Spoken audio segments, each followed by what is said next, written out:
धन्यवाद.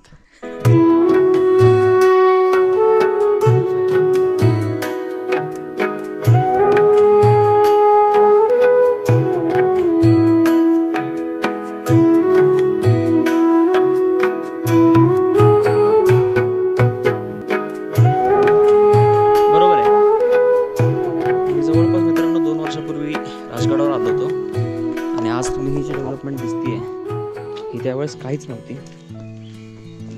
हा रोड, हा रस्ता, ही डेव्हलपमेंट मागच्या 1-2 वर्षामध्ये बनली.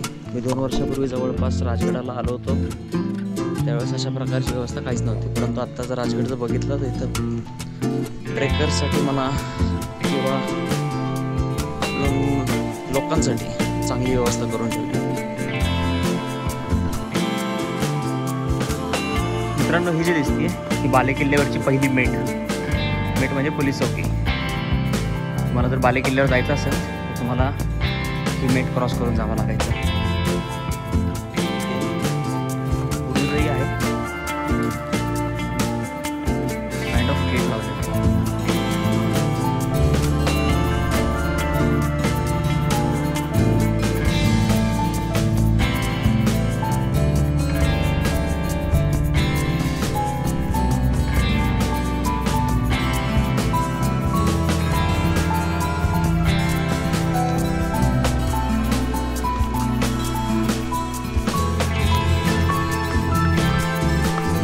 चला महिला मंडळ, चला.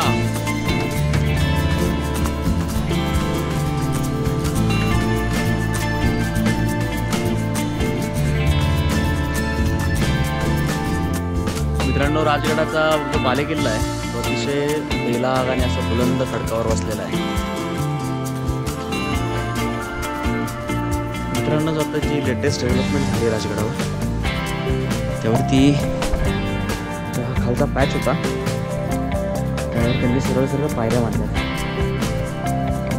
थोडा अवघड होता, आता सोपा केला आहे.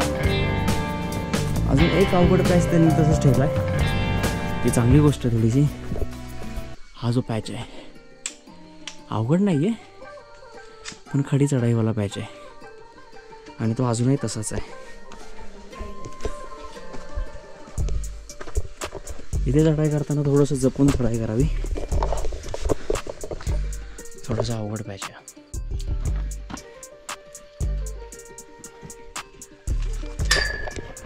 बालेकिल्ल्याचा शेवटचा टप्प्याची चढाई. पुढे बघा.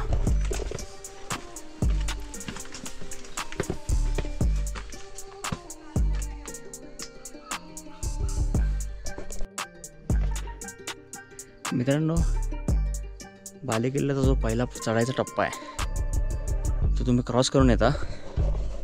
हा जो हा टप्पा क्रॉस केल्यानंतर तुम्हाला पुढे पायऱ्या लागतात आणि ह्या पायऱ्या थेट तुम्हाला बालेकिल्ल्याच्या दरवाजापर्यंत घेऊन जातील. आम्ही दरवाजापासून 1-2 मिनिटाला दूर आहोत. 2 मिनिटात आपण दरवाजाजवळ पोहोचूयात.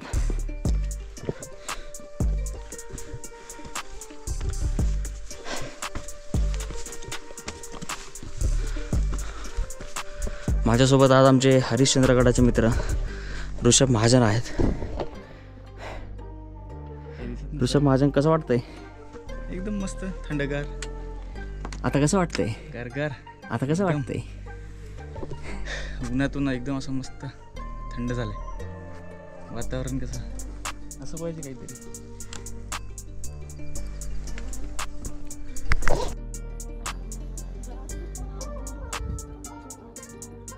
मित्रांनो, हा बालेकिल्ल्याचा महादरवाजा.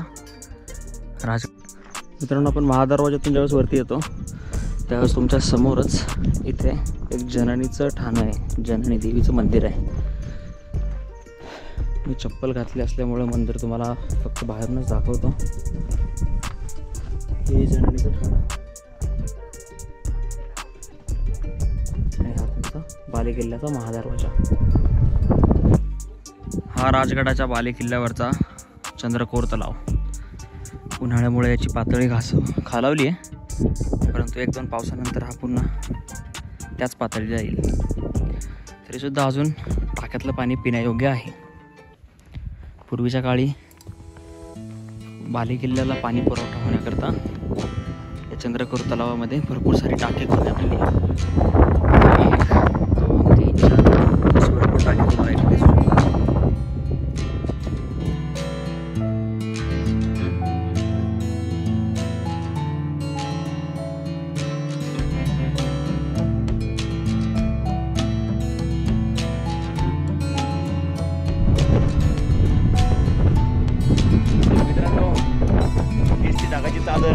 तुम्ही हरिश्चंद्रगडाला बघत होता.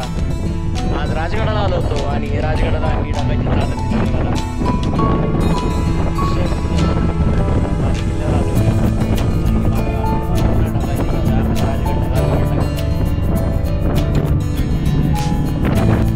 राजगडावरची डागाची चादर म्हणजे अतिशय सुवर्णयोग असं म्हणू शकतो तुम्ही.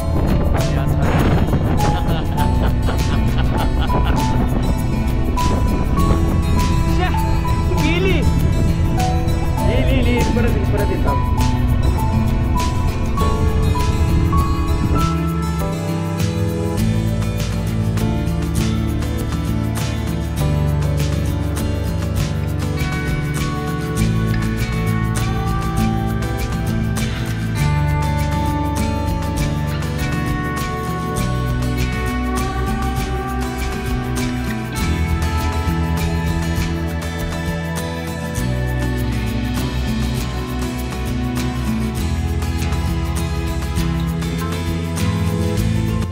राजगडाच्या बालेकिल्ल्यावर आल्यानंतर तुम्हाला जो समोर दिसतोय तो तोरणा किल्ला. इथे खाली पद्मावती माची आहे.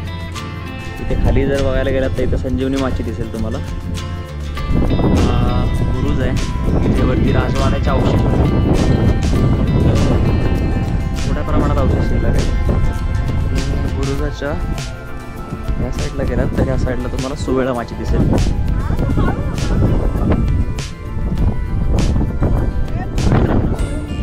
साईडला सुवेळा माची दिसते.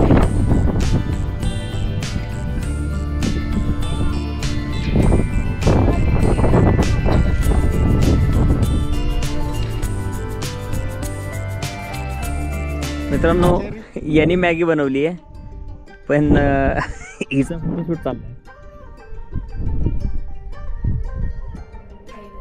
आमचा मॅगीचा कार्यक्रम झालाय आता.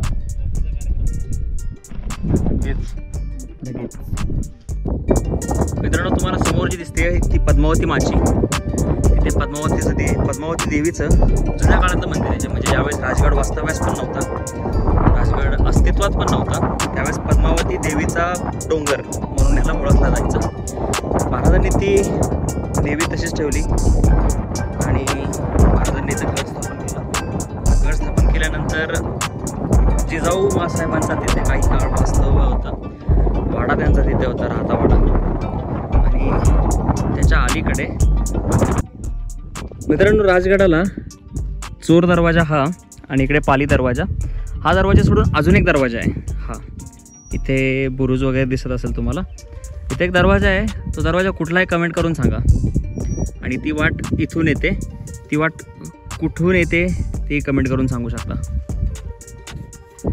राजगडाला जो चिलखती बुरुज आहे त्याचाच हा नमुना. ही तुमची सुवेळा माची. सुवेळा माचीचा हा सगळा लांबवर पसरलेला परिसर आहे. हा जो समोर दरवाजा रोड दिसतोय तो आहे चोर दरवाजा. राजगडाला गुंजवणीतून जो रोड येतो चोर दरवाजाचा तो याच मार्गाने इथे समोर चोर दरवाजात येतो आणि तिथून पुढे पुन्हा मेन वाटेला मिळतो. मित्रांनो हा पाली दरवाजा आहे आणि ह्या पाली दरवाजाच्या समोरच्या ह्या देवड्या पहारेकरांच्या बसण्याची जागा. ऊन वारा पावसापासून संरक्षण म्हणून पहारेकरांसाठी ह्या बांधलेल्या. हा दरवाजा जरी आत्ताच्या काळातला असेल तरी याचं स्ट्रक्चर आर्किटेक्चर शिवकालीन किंवा त्याच्या आधीच्या काळातलं आहे.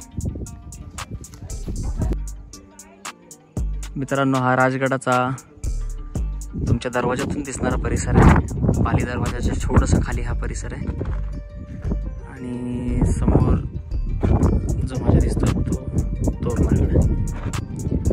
खाली हा याचं दरवाजाचं अजून एक प्रवेशद्वार आहे इथं फक्त एक छोटंसं.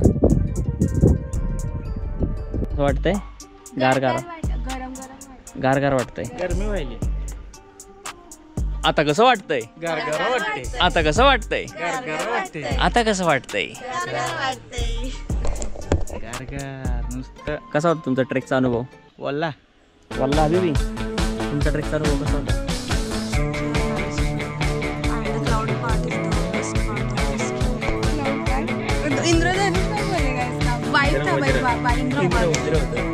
इंद्र वजीर.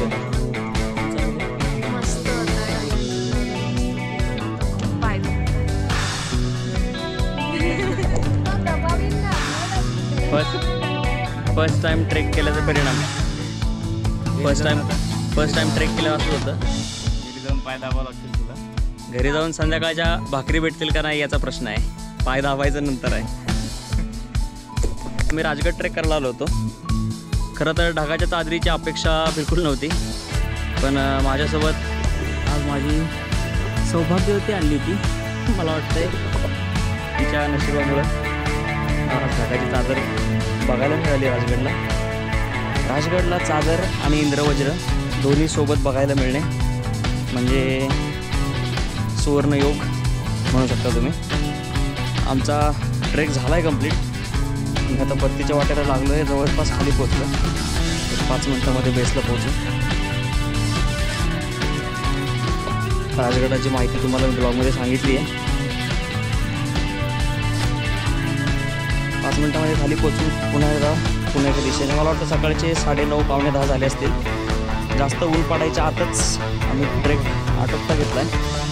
मी परत निघालो. तर ब्लॉग तुम्हाला आवडला असेल तर सबस्क्राईब करा, लाईक करा आणि कमेंट करून सांगा ब्लॉगमध्ये काय आवडलं. तर ब्लॉगमध्ये काय सुधारणा करायच्या असतील त्याही तुम्ही कमेंट करून सांगू शकता.